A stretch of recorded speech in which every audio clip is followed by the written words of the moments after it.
Si vous êtes en voiture demain, que vous reprenez le travail en région parisienne, eh bien, ça risque d'être très problématique sur le périphérique puisque vous aviez déjà la limitation à 50 km/h. Eh bien, dès demain, la voie de gauche sera réservée au covoiturage, aux taxis et aux véhicules d'urgence. On va en parler avec Pierre Chasseret qui est avec nous en direct sur Europe 1, délégué général de l'association 40 millions d'automobilistes.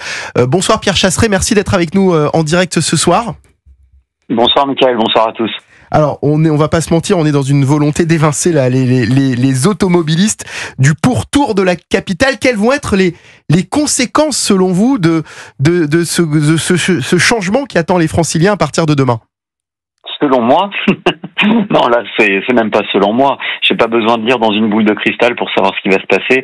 Alors évidemment, on est encore en période de vacances scolaires, donc demain ça va être un peu compliqué, mais sans plus. Par contre, d'ici une semaine, là ça va être c'est la rentrée demain. Hein, c'est la rentrée demain pour la région Île-de-France. Hein. Oui, c'est ça. Donc, ça va être. Désolé, je connais pas ma carte des régions scolaires. C'est pas là que sont scolarisés mes enfants. Mais à partir, on va fatalement avoir une augmentation très forte du nombre d'embouteillages. Ouais. C'est une évidence. À partir du moment où vous supprimez une voie de circulation pour une partie de la population, fatalement, vous allez avoir une augmentation du nombre de voitures. Pensez à tous ceux qui ne sont pas en capacité d'organiser du covoiturage parce que leur vie ne le permet pas. Ils vont devoir prendre leur voiture, ils vont voir une voie à côté. Pour la plupart, il y en a qui seront même pas au courant, ils vont prendre 135 € d'amende pour avoir l'outrecuidance de poser leur roue dans une voie où il ne fallait pas. Alors pas tout de suite, parce que là pour le moment, ce sera pas verbalisé dès demain. Ah mais ça va aller très vite, ça va aller très vite. La période d'expérimentation entre guillemets avant verbalisation, elle va être très très rapide.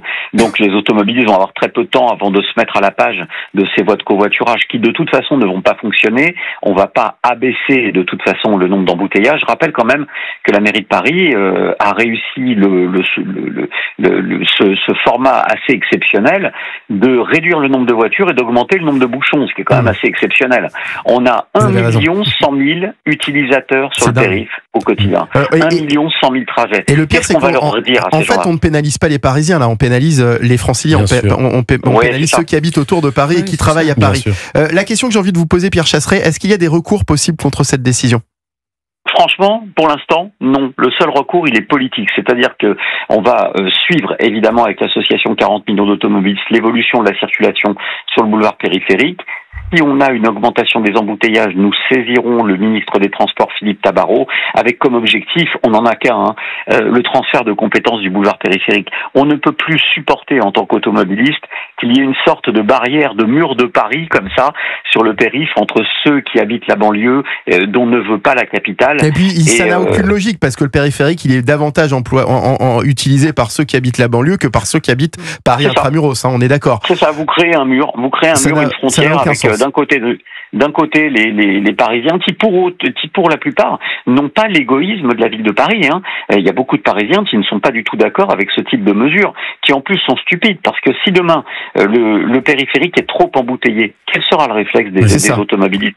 Nathan Devers, on en rigole un peu parce que c'est vrai qu'on dit encore une fois Anne Hidalgo s'en prend aux automobilistes, mais non, c'est pas drôle et c'est même très grave pour les Franciliens qui travaillent. Bien sûr. Alors déjà, permettez-moi de passer un tout petit coucou à Pascal Pro parce que je suis demain à 9h. Oui. Donc moi, j'habite à 12 minutes d'ici en voiture normalement, par le périphérique. 12 minutes.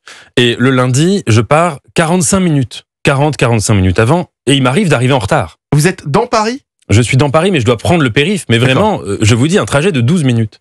Et donc demain, je vais partir avant 8h. Je lui promets à Pascal Pro. Mais si je suis en retard, c'est pas de ma faute. Bon, le message est passé, Pascal. Plus sérieusement, qu'est-ce que ça veut dire ? Qui prend le périph' le matin ? C'est des Parisiens, mais c'est essentiellement des gens qui habitent en banlieue, voire en grande banlieue, et qui viennent travailler à Paris. Autrement dit, c'est un peuple de travailleurs. Quand on est maire de gauche, normalement, on doit œuvrer pour le bien des travailleurs dans une logique de justice sociale. C'est insupportable de voir une mairie de gauche qui agit pour les intérêts de gens qui sont essentiellement des gens qui sont très privilégiés, ces électeurs sont dans des quartiers bobos. Moi, j'aimerais juste faire une proposition. J'aimerais que la prochaine élection municipale, puissent voter à Paris. Non seulement les gens qui résident à Paris, mais les gens qui habitent à Paris. Autrement dit, si vous qui travaillent à Paris, pardon, si vous habitez en grande banlieue, que vous faites tous les jours des transports, vous avez le droit de dire pour qui vous voulez voter pour la mairie de Paris, et sans doute qu'il n'y aurait pas du tout la même politique municipale si c'était le cas. Eh bien, la proposition est lancée. Merci Nathan Dever et merci Pierre Chasseret d'avoir été avec nous, délégué général de l'association 40 millions d'automobilistes. Merci Nathan, merci Gabriel.